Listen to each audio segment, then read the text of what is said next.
Ramadan in Sarajevo in Bosnia.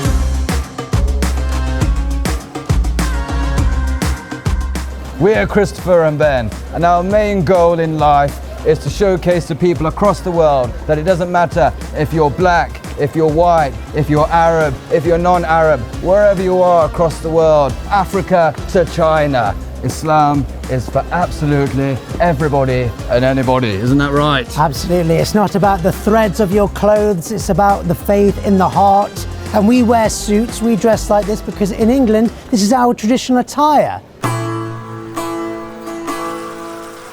It all started, I was walking down a street, similar to this actually, walking towards a church. And suddenly, it came into my mind that God is God and Jesus is Jesus. And the two cannot be the same. And that inspired me to go and look into Islam. It inspired me to look at the religion. It inspired me to read many, many books and literature. And eventually I said, Ashhadu an la ilaha illallah wa ashhadu anna Muhammadan Rasulullah. I converted to Islam in a library, outside of a library, because I was doing research about Mo Salah, the famous footballer. I know he plays for Liverpool and that's a shame, but we can't have everything. And his manners, his good adab, the way how he was, how he is, carrying the Quran, etc. He was a good ambassador for the religion. So I loved it. After a shawarma and some convincing, I said the shahada and I've never looked back, alhamdulillah. One of the biggest challenges that we find that those that embrace Islam, that come to Islam, particularly in a European setting, is that identity crisis. It's a very, very important point that when a person becomes a Muslim, they should keep their identity. They're not changing their culture, they're changing their faith. And remember that. So in British culture, like I said before, we traditionally wear suits, or did.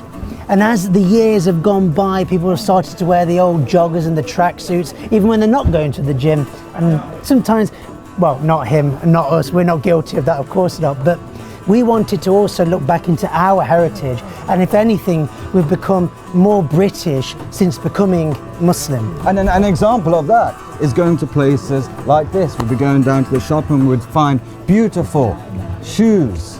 This is sometimes a staple of British gentleman's attire. The brogue, how beautiful is that? And this is a fine example of when a person becomes a Muslim, they don't have to change their footwear. They don't have to wear Crocs or the sliders. You can wear a brogue. Here in Medina are some of our most favourite places. And to be honest, and I'm saying this to the people at home, you need to come here, don't they, Christopher? Yeah, and you know what? I'm going to take my glasses off for this one. And you know he's being serious. You really do. This is not a paid advertisement. You really need to try and come to Bosnia, particularly during Ramadan. You can have traditional Bosnian food, like the chapa. The chipit. Cevapcice. You can go and have the cevapcice. To our brothers and sisters in the Balkans, I just want to say to you, Merry Ramadan, Ramadan Mubarak.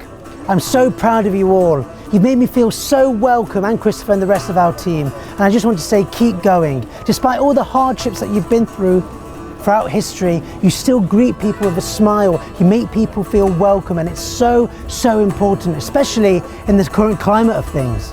Yes, we are not just Muslims in Europe, we are Muslims of Europe, from Europe, European Muslims. So to all of you watching, wherever you are, we wish you a lovely remaining Ramadan Mubarak. And when it gets to it, we wish you a Eid Mubarak also. But anyway, from Sarajevo, on that note, cheerio!